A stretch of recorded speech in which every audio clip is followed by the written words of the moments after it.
오늘 하나님께서 우리에게 주시는 말씀은 느헤미야 5장 14절부터 19절의 말씀입니다. 느헤미야 5장 14절부터 19절의 말씀입니다.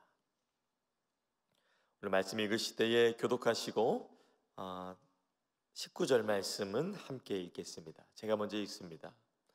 또한 유다 땅 총독으로 세움을 받은 때 곧 아닥사스다 왕 제20년부터 제32년까지 12년 동안은 나와 내 형제들이 총독의 녹을 먹지 아니하였느니라. 나보다 먼저 있었던 총독들은 백성에게서 양식과 포도주와 또 은 40세겔을 그들에게서 빼앗았고 또한 그들의 종자들도 백성을 압제하였으나 나는 하나님을 경외함으로 이같이 행하지 아니하고 도리어 이 성벽 공사에 힘을 다하며 땅을 사지 아니하였고 내 모든 종자들도 모여서 일을 하였으며 또 내 상에는 유다 사람들과 민장들 150명이 있고 그 외에도 우리 주위에 있는 이방 족속들 중에서 우리에게 나온 자들이 있었는데 매일 나를 위하여 소 한 마리와 살찐 양 6마리를 준비하며 닭도 많이 준비하고 열흘에 한 번씩은 각종 포도주를 갖추었나니 비록 이같이 하였을지라도 내가 총독의 녹을 요구하지 아니하였음은 이 백성의 부역이 중함이었더라. 다 함께 내 하나님이여 내가 이 백성을 위하여 행한 모든 일을 기억하사 내게 은혜를 베푸시옵소서. 아멘. 오늘 느헤미야 말씀 5장 14절부터 16절 말씀을 보니까 느헤미야가 유다 땅에서 성벽을 재건하면서 12년간 총독으로 있었다는 것을 알게 됩니다. 놀랍게도 당연히 총독으로서 보수를 받아야 하지만 보수를 받지 않았다라고 말씀하고 있습니다. 왜냐하면 사실은 이 총독의 보수, 그러니까 그의 생활비 이런 것들은 유다 땅에서 세금을 징수해서 자신이 받아서 마련을 했어야 됐거든요. 그러려면 사실 유다 백성들에게 더 압제하고 더 몰아붙이고 고통을 주면서 최대한 많은 세금을 걷어들인 만큼 자신의 것이 되니까 그렇게 사실은 하면 되는 일이었습니다. 느헤미야 이전의 총독들도 그랬습니다. 매년마다 양식, 많은 양식들, 포도주, 또 은 40세겔을 거두었지만 느헤미야는 그러지 않았습니다. 총독은 거두어들인 세금에서 생활비를 충당하고 그런 자신의 보수를 마련해서 사용할 수 있다고 말씀을 드렸는데요. 사실 이전의 총독들은 필요 이상으로 세금을 과하게 걷었었습니다. 게다가 총독 아래에 있는 보좌관들까지도 연약한 백성들 그 위에 군림하여서 착취했었습니다.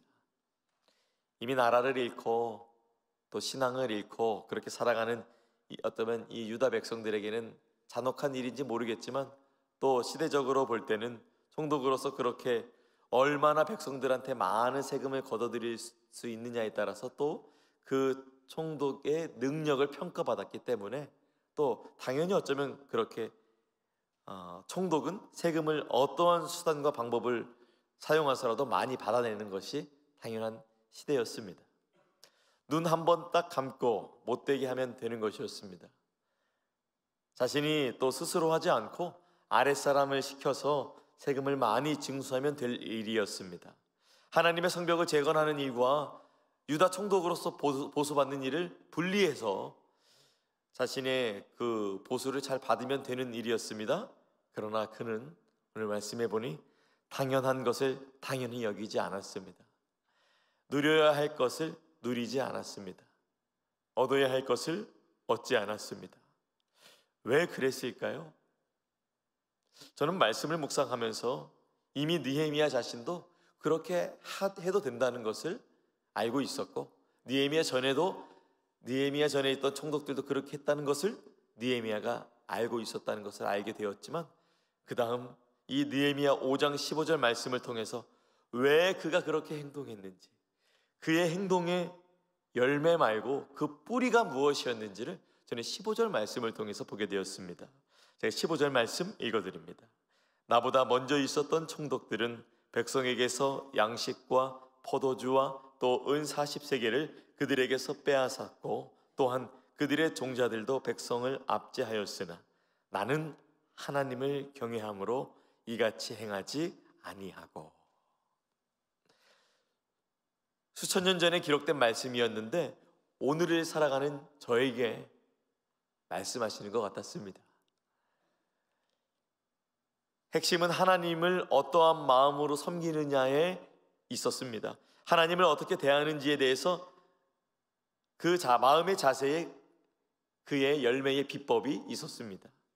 특별히 저는 말씀을 묵상하면서 다가온 이 15절 말씀 9절에서 나는 하나님을 경외함으로 이같이 행하지 아니하였고 라는 말씀이 저에게 말이 걸어오듯이 너는 하나님을 경외함으로 이같이 행하지 아니하고, 이 중요는 하나님을 경외함으로 이같이 행하지 아니하고, 이렇게 저에게 본문은 말을 걸어왔습니다. 그러면서 하나님께서 저에게 주신 마음이 나에게도 하나님을 경외함으로 이같이 하지 않는 일들이 일어나고 있는가? 나에게도 하나님을 경외함으로 마땅히 받아야 할 것을 받지 않고 있는가? 나에게도 하나님을 경외함으로 마땅히 누려야 할 것을 누리지 않고 있는가? 나에게도 하나님을 경외함으로 마땅히 얻어야 할 것을 얻지 않는 것이 있는가? 말씀을 통해 점검해 보게 되었습니다. 느헤미야에게 하나님은 어떤 분이신가요? 성벽을 재건할 수 있도록 왕의 마음을 움직여 주신 왕 중의 왕, 만왕의 주 하나님. 산발락과 도비아의 방해 속에서도 털끝 하나 다치지 아니하고 성벽을 재건할 수 있도록 놀라운 역사를 행하신 살아계신 하나님. 이스라엘이 죄로 인해 멸망당했을 때에도 우상 숭배를 그렇게 밥 먹듯이 했음에도 불구하고 그들을 잊지 않으시고 다시 그 나라와 백성들을 세우시는 사랑과 은혜의 하나님. 이 하나님을 생각할 때에 자신이 해도 되는 마땅한 이익들은 가려지고 하나님을 경외할 수밖에 없었던 것은 아닐까. 느헤미야가 하나님을 경외함으로 그 주변의 백성들도 유익을 누렸습니다. 저와 여러분 가운데서도 하나님을 경외함으로 우리 주변에 있는 사람들이 놀라운 유익을 얻게 되는 그 은혜와 축복이 있기를 소망합니다. 백성들을 압제하지 않는 것은 단순히 백성에게 나쁜 짓을 하지 않아야 된다는 윤리의식 때문에 그가 그렇게 행동한 것이 아니라 그 스스로 하는 오늘 말씀 15절의 고백을 들어보니 하나님을 경외함으로 나타나는 그의 태도를 백성들이 그저 경험한 것이었습니다. 저희 첫째 딸이 달라지고 있습니다. 이제 11살이 8월 31일 이후로 이제 11살이 되었는데요. 이전에도 좋았지만 더 좋아지고 있습니다. 또 CM에서 또 캐티 전사님이 말씀과 또 사랑으로 잘 양육해 주신 덕분이시고요. 특별히 동생을 대하는 태도가 좋아졌습니다. 오늘 설교 꼭 봐야 될 텐데요. 글쎄요, 동생의 입장도 들어보긴 해야겠죠? 그런데 그 누구보다 그 둘 사이를 가장 관심 있게 보는 사람이 저 아빠이잖아요. 그 아빠의 입장에서 볼 때에 그렇다는 말입니다. 아빠를 의식하는 것, 그러니까 혼나기 싫어서 의식하는 그런 거 말고 아빠와 동생과 어떻게 할 것인지 인격적으로 얘기하고 나누고 또 어깨에 그 장녀로서 또 짊어지는 것들이 있겠지만은 또 그런 것들 함께 어린아이지만 함께 나눴을 때 이 아이가 이제 아버지의 말을 의식하고 기억하고 동생을 대하는 것, 돌보는 것, 그리고 또 어머니를 대하는 것, 이 아버지를 존중하기 때문에 아버지를 의식하기 때문에 동생에 대한 태도가 바뀌어지는 것, 어머니에 대한 태도가 바뀌어지는 것, 이 육신의 아버지의 말을 의식하고 기억하고 행하는 것이 주변에 있는 동생에게 부모님에게 나타나듯이 우리가 하나님을 경외할 때에 하나님을 의식할 때에 우리 주변에 있는 자들이 유익을 누리게 되는 것입니다. 저는 여러분으로부터 그 귀한 일들이 일어나기를 간절히 소원합니다. 사랑하는 여러분, 우리 오늘 하루 또 이번 한 주간 하나님을 좀 더 의식했으면 좋겠습니다. 여러분에게 하나님은 어떤 분이신가요?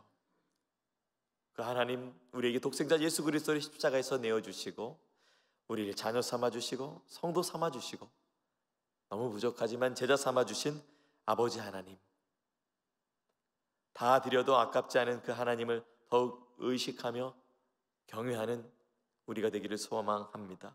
그럴 때 세상은 우리를 통해서 성경을 읽게 될 것입니다.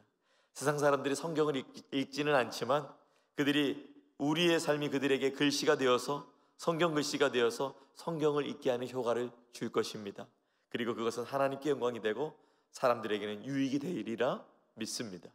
15절 말씀, 여기 나는이라고 되어 있지만 우리는 하나님을 경외함으로 이같이 행하지 아니하고, 그 하나님을 경외하는 저와 여러분이 되기를 축복합니다. 이어서 17절부터 19절 말씀을 보니 느헤미야는 자신의 것을 아낌없이 내어놓았습니다. 특별히 재정적인 부분을 아끼지 않았는데요. 17절부터 18절 말씀 읽어드립니다. 또 내 상에는 유다 사람들과 민장들 150명이 있고 그 외에는 우리 주위에 있는 이방 족속들 중에서 우리에게 나아온 자들이 있었는데 매일 나를 위하여 소 한 마리와 살찐 양 6마리를 준비하며 닭도 많이 준비하고 열흘에 한 번씩은 각종 포도주를 갖추었더니 비록 이같이 하였을지라도 내가 총독의 녹을 요구하지 아니하였음은 이 백성의 부역이 중함이었더라. 그의 식탁에는 다른 나라에서 온 방문객을 제외하고도 유다 사람 150명의 고정된 식사 인원이 있었습니다. 150명을 넘어서는 사람들의 식사를 준비해야 됐었습니다. 제가 말씀을 준비하면서 눈을 다시 씻고 봤습니다. 15명이 아닐까? 식사를 준비해 보신 어머니들이라면, 여성분들이라면 아실 거예요. 그 1인분 준비하는 거, 5인분 준비하는 거, 12인분 준비하는 것, 이게 그릇도 있어야 되고 음식도 충분히 준비해야 되는데 오늘 15명 정도가 아니라 150명입니다. 150명, 그리고 그 이상을 먹이기 위해서 그가 날마다 소 한 마리, 양 6마리, 많은 닭, 그리고 열흘에 한 번씩 각종 포도주를 제공했습니다. 이렇게 하면서 사실 공적인 것이기 때문에 나라를 운영하려면 마땅히 받아야 할 양식과 그런 것들이 있었죠. 그런데 그는 이것 때문에 그러지 않았는데요. 백성들의 부담이 너무 큰 것을 알고 있었기 때문에 그러지 않았다라고 얘기합니다. 느헤미야 5장 1절에서 5절 말씀을 보면 백성들이 얼마나 굶주렸고, 오늘 살아가는 우리에게는 어쩌면 이해가 좀 안 될 수도 있겠지만 자녀까지 노예로 팔아야 할 비참한 상황 속에 있었다고 성경은 증언하고 있습니다. 상상할 수 없는 어려움 중에 있었습니다. 그래서 느헤미야는 자신만 이렇게 지키는 것뿐만 아니라 귀족과 민장들에게도 선포했죠. 특별히 구워준 것의 이자를 받지 말자는 것이었습니다. 그는 하나님을 경외하고 백성들에게 고통을 가하지 않았습니다. 자신이 하나님이 될 수 있었던 총독의 자리였지만 오직 하나님만 섬겼고, 이전 총독들처럼 백성들을 고통스럽게 할 수 있었지만 그렇게 하지 않았습니다. 쉽게 말해 하나님을 사랑하고 이웃을 사랑하는 말씀을 실천한 것입니다. 저는 말씀을 묵상하면서 느헤미야, 참 입은 그릇이 크다, 생각이 깊다, 넓다, 그런 생각들을 해보게 되었습니다. 수직적으로는 하나님을 경외할 줄 알고 또 수평적으로는 사람을 긍휼히 여기며 사랑할 줄 알았습니다. 이 수직과 수평의 균형을 이룬 자, 참 말씀을 보니 아름답습니다. 본받고 싶습니다. 그는 땅에서 자신의 것을 구하지 않고 놀랍게도 하늘에 자신의 것을 구합니다. 무슨 말이냐면 사람에게 베풀었으니까 사람에게 받아야 되잖아요. 근데 그 사람들이 너무 어려운 처지에 있기 때문에 그 사람에게 받지 아니하고 그 사람에게 요구하지 아니하고 하나님께 요구하는 장면이 나왔습니다. 내 유익을 챙기고 싶을 때 저는 우리가 느헤미야의 기도를 기억했으면 좋겠습니다. 19절 말씀입니다. 내 하나님이여, 내가 이 백성을 위하여 행한 모든 일을 기억하사 내게 은혜를 베푸시옵소서. 우선 기도 자체가 하나님의 살아계심을 확신하는 믿음이 가득합니다. 쉽게 말해 이 말이죠. 하나님 아시죠? 하나님 아시죠? 주님의 백성들입니다. 주님께 은혜를 구할 뿐입니다. 백성들에게 은혜를 베풀고 그것을 줄 수 없는 그들에게 요구하는 것이 아니라 백성들에게 은혜를 베풀고 그것을 주실 수 있는 하나님께 은혜를 요청했습니다. 우리의 섬김이 혹은 우리의 베품이 사람에게 하잖아요. 근데 우리가 또한 그렇게 베풀었을 때에 어쩌면 우리가 그 베품 다시 돌려받고 싶은 것은 아닌지, 준 만큼 받고 싶은 건 아닌지, 이만큼 내가 해줬으면 그래도 더는 안 해줘도 내가 해준 그만큼은 이만큼은 좀 해줘야지, 그런 마음이 솔직하게 우리 가운데 있잖아요.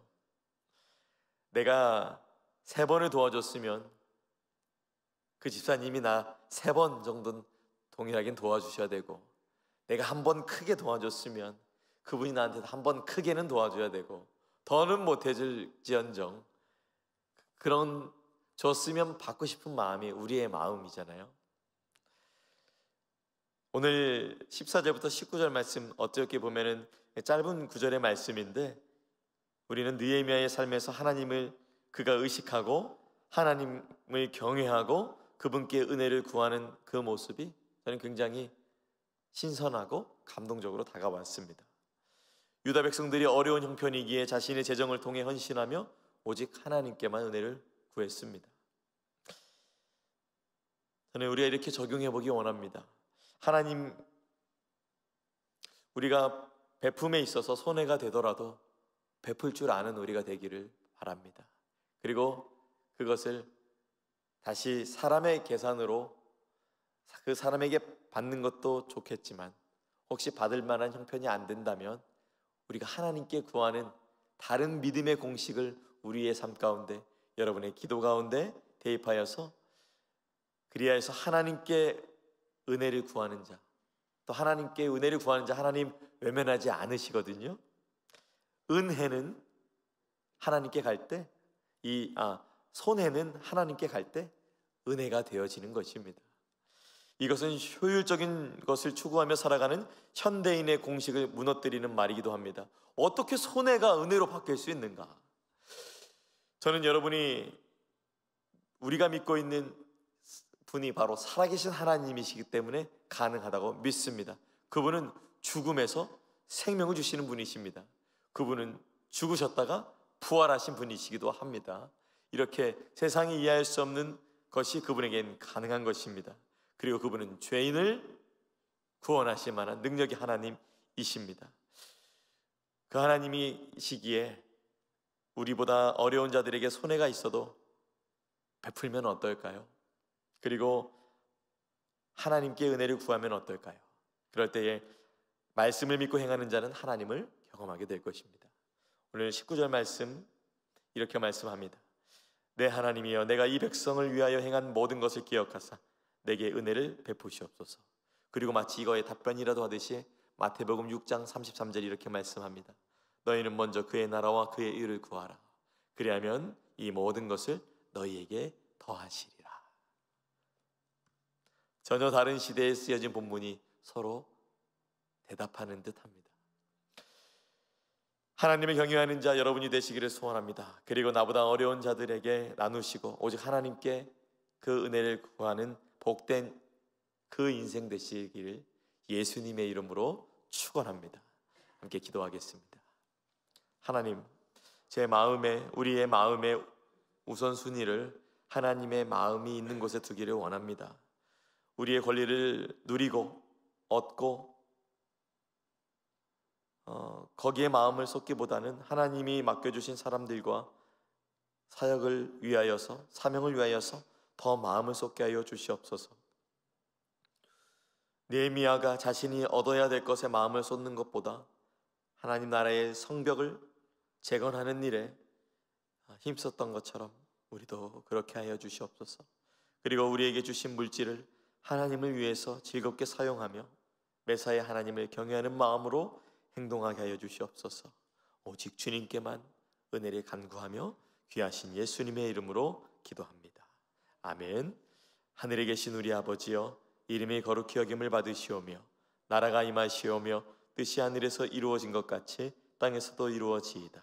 오늘 우리에게 일용할 양식을 주시옵고 우리가 우리에게 죄 지은 자를 사하여 준 것 같이 우리 죄를 사하여 주시옵고 우리를 시험에 들게 하지 마시옵고 다만 악에서 구하시옵소서. 나라와 권세와 영광이 아버지께 영원히 있사옵나이다. 아멘.